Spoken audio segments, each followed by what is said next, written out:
नमस्ते, सत श्री अकाल, आदाब। टीएस मदान आपका दोस्त, आपका हम सफर। फेल होना अच्छी बात है या बुरी? इससे आपकी तारीफ होनी चाहिए या आपको कोसा जाना चाहिए? ये आपको महान बनाती है या आपको नजरों से गिराती है? हैरानी हो रही है ना मैं क्या बोल रहा हूं? आपने आज तक एक ही बात एक्सपीरियंस किया है ना कि फेल होना बुरा है। फेल होने पर आपको कोसा ही गया है। जब जब आप फेल हुए, दूसरे की छोड़ो, आप अपनी ही नजरों से गिर गए। लेकिन ये सब गलत है। फेल होना बुरी बात नहीं है।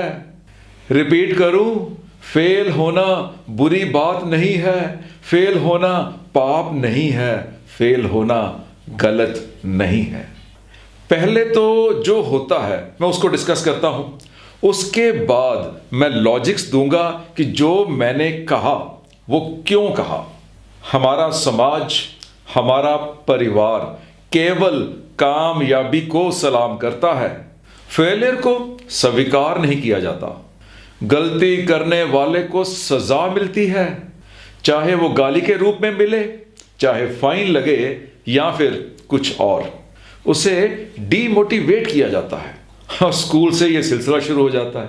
मार्क्स क्यों नहीं आए, ग्रेड कम क्यों हुए। पहले टीचर की डांट सुनो, फिर घर आके मामा पापा की सुनो। और जब डांट पड़ रही होती है ना, तो दूर के पड़ोसी जो वहां आए होते हैं ना, वो भी जल्दी में तेल ही डालते हैं। बेटा कुछ करो, नहीं तो कहीं पहुंच नहीं पाओगे। My dear teachers and my dear parents, आप क्या कहना चाहते हैं कि मुकेश अंबानी, जो भारत का सबसे अमीर इंसान है, वो कभी फेल नहीं हुआ होगा? उससे कभी गलती नहीं हुई होगी ना? आप क्या कहना चाहते हैं कि राष्ट्रपति एपीजे अब्दुल कलाम बिना गलती के ही इस पोजीशन पर पहुंच गए ना? आप अपने बच्चों को क्या जिताना चाहते हो कि लाखों लाखों जो इन्वेंशंस हुई हैं उसके पहले कभी गलती हुई नहीं, कभी कोई फेल हुआ ही नहीं, पहली अटेम्प्ट में ही इन्वेंशन हो गई। वाह, आप ये कहना चाहते हो कि शाहरुख खान, अमिताभ बच्चन, आमिर खान, सब लोग पहली ही बार में कामयाब हो गए। आज जितनी भी टेक्नोलॉजी को हम एंजॉय कर रहे हैं ना, उसके पीछे लाखों लाखों गलतियों की एक लंबी लिस्ट है। अगर इन इन्वेंशंस के पीछे की गलतियों की गिनती शुरू करें तो एक अंदाजा लगा लेते हैं, तुक्का मार लेते हैं कि हर इन्वेंशन से पहले एवरेज 10 गलतियां हुई थी। तो आपको भी वही एवरेज मेंटेन करनी पड़ेगी ना। दिस मीन्स कि अगर आपने कामयाब होना है तो आप भी तकरीबन 10 गलतियों के बाद ही कामयाब होगे ना। माय डियर व्यूअर्स, उठो यार, निकलो घर से बाहर, जिंदगी से लड़ने मरने के लिए तैयार हो जाओ। जब कोई एक्शन करोगे ना, या तो सक्सेसफुल हो जाओगे या फिर क्या बोला, फेलियर? No, never. ये बात लोग आपको कहेंगे कि आप फेल हो गए। इन रियलिटी आप फेल नहीं हुए, आप एक्सपीरियंस्ड हो गए। आपने वो सब कुछ सीख लिया जो अभी दूसरों ने नहीं सीखा। आपकी दिक्कत यह है कि आप दूसरों से ये उम्मीद रखते हो कि गलती होने पर वो आपको प्यार करेगा, आपको इज्जत देगा, आपकी प्रेज करेगा। नहीं, वो तो आपको कोसेगा, आपको डीमोटिवेट करेगा। बस ये तो आप हो जिसने डीमोटिवेट नहीं होना है। आपने अपने मन में सोचना है, पुत्र जितना कोसना है कोस ले। लेकिन मैं तो जानता हूं ना कि इस गलती के बाद कितना एक्सपीरियंस्ड हो गया हूं।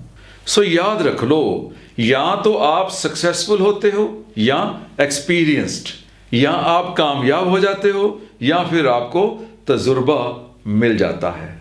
इस उम्मीद पर रहना ही बंद कर दो कि फेल होने पर भी आपके सारे के सारे दोस्त आपके साथ ही रहेंगे।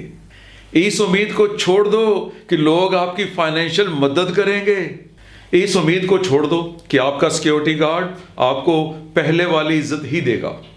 इस उम्मीद को छोड़ दो कि आपकी क्लास में, आपकी किट्टी में, आपके समाज में, आपकी कंपनी में आपको उसी नजर से देखा जाएगा। नहीं, बिल्कुल नहीं, कभी नहीं। ये तो सब कुछ होना है, लेकिन आप जानते हो ना कि आपने तो एक पासा फेंका था। पहले 2 आ गया, फिर 4 आ गया, फिर 5 आ गया, फिर 1 आ गया, कभी 3 आ गया, फिर 2 आ गया, तो पता नहीं कब 6 आएगा। लेकिन आप जानते हो कि 6 आना है। पहली बार में आ सकता है, दूसरी बार में आ सकता है, तीसरी में आ सकता है, 5वीं, 10वीं, 50वीं, 100वीं, किसी बार में भी आ सकता है, लेकिन आएगा जरूर। जब आप कोशिश करते हो तो कामयाबी आपको मिलेगी। पहली बार में मिल सकती है, दूसरी बार में मिल सकती है, 5वीं, 10वीं, 20वीं, 50वीं, 100वीं, किसी बार में भी मिल सकती है, लेकिन मिलेगी जरूर। और आप ये भी जानते हो कि अगर आपने गेम बीच में ही छोड़ दी, अगर आपने पासा फेंकना बंद कर दिया, तो 6 कभी नहीं आएगा। अगर आपने कोई एक्शन लिया, किसी इंटरव्यू के लिए गए, कोई सेल कॉल के लिए गए, कोई ऑडिशन दी, तो या तो आप सिलेक्ट होंगे या फिर रिजेक्ट होंगे। यानी रिजल्ट या पॉजिटिव होगा या नेगेटिव होगा। और अगर आपने एक्शन लिया ही नहीं, आप इंटरव्यू पे गए ही नहीं, आप सेल कॉल के लिए गए ही नहीं, आप ऑडिशन के लिए गए ही नहीं, तो रिजल्ट केवल सिर्फ ओनली नेगेटिव ही होगा। मेरी अपनी लाइफ में मैं जब जब फेल हुआ, मेरे में और निखार आया। मेरे फाइनेंशियल ब्रेकडाउन में कुछ ऑर्गेनाइजेशंस जिनका मैं मेंबर था, उन्होंने मुझे टर्मिनेट कर दिया। आज मैं उन्हीं ऑर्गेनाइजेशंस में एज ए चीफ गेस्ट जाता हूं। मैंने आज तक कभी नहीं देखा कि किसी को फेल होने पर, उसकी गलती होने पर उसकी तारीफ हो, उसकी प्रशंसा हुई हो, उसे लोगों ने अपलॉड दिया हो। लेकिन वही गलती उसका तजुर्बा है जो उसे आगे लेके जाता है। आपकी गलती होने पर आपके वो समझदार रिश्तेदार आपको समझाने आ जाएंगे। मुझे पता था। तुझे पता था तो पहले क्यों नहीं बोला? मैंने सोचा तुझे बुरा ना लगे। तो फिर अब क्यों बोल रहा है? अब भी अपना मुंह बंद कर ले। तुझे पहले ही पता था ऐसा रोज होगा, होना है। जिस दिन ये होना बंद हो जाएगा, दिस मीन्स कि आप कहीं कोशिश नहीं कर रहे हो। गलतियां करना पाप नहीं है, ना ही फेल होना पाप है। कोशिश ना करना सबसे बड़ा पाप है। और उससे भी बड़ा पाप है कि गलती होने पर उसी गलती को दोबारा करना, यानी उसे सुधारने की कोशिश ना करना।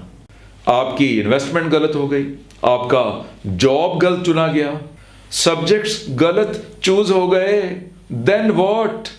जो सीखा है उसको आगे की लाइफ में अप्लाई कर लेना, ताकि फिर वही गलती ना हो। और अगर एक नई गलती हो जाए तो देन व्हाट? आप ड्राइव कर रहे हो, एक लॉन्ग ड्राइव पे जा रहे हो, आपकी गाड़ी कभी पंक्चर ही ना हो, आपकी गाड़ी कभी ठुके ही ना, ये कभी सोचना शायद बेकार है। हाँ, प्लान करो और गलतियों को रिपीट होने से बचा लो। एक चाइनीज थ्योरी के मुताबिक जब आप कामयाब होते हो तो 4 हवाएं आपके आगे से बहती हैं। प्रशंसा यानी तारीफ, प्रसिद्धि यानी फेम, लाभ यानी गेन, एंड खुशी यानी जॉय। और फेल होने पर भी 4 हवाएं ही बहती हैं, यानी कसूर, बदनामी, नुकसान एंड दुख, यानी blame, defamation, loss and sorrow. आपने बस दोनों टाइम इन 4 हवाओं का अपने ऊपर असर नहीं होने देना। Let them pass. Praise, fame, gain, Joy आपको अहंकारी बना सकती है, अभिमानी बना सकती है, एरोगेंट बना सकती है। And blame, defamation, loss and sorrow आपको डिप्रेस कर सकती है। तो माय डियर व्यूअर्स, अगर आप चाहते हो कि आपके फेल होने पर, आपकी गलतियां करने पर लोग आपको बुरा भला ना कहें, आपको दोष ना दें, आपको गलत नजरों से देखना बंद कर दें, तो कुछ भी करना बंद कर दो। सपने देखना ही बंद कर दो। अपनी एम्बिशंस, अपनी आशाएं, अपनी आरजू सबको अपने हाथ से ही कत्ल कर दो। ओनली देन एंड देन आप इन लोगों के तानों से बच पाओगे। और अगर सच में आपको कामयाबी चाहिए, नेम एंड फेम चाहिए, खुशी चाहिए, तो तानों की परवाह ना करो, कोशिश करो। गिर जाओगे फिर उठ जाना, फिर गिर जाओगे फिर उठ जाना। जितनी बार गिरोगे उतनी बार उठ जाना, और एक दिन ये दुनिया, ये कामयाबी, ये शोहरत आपके कदमों में होगी। All the best. सीखते रहो, बढ़ते रहो।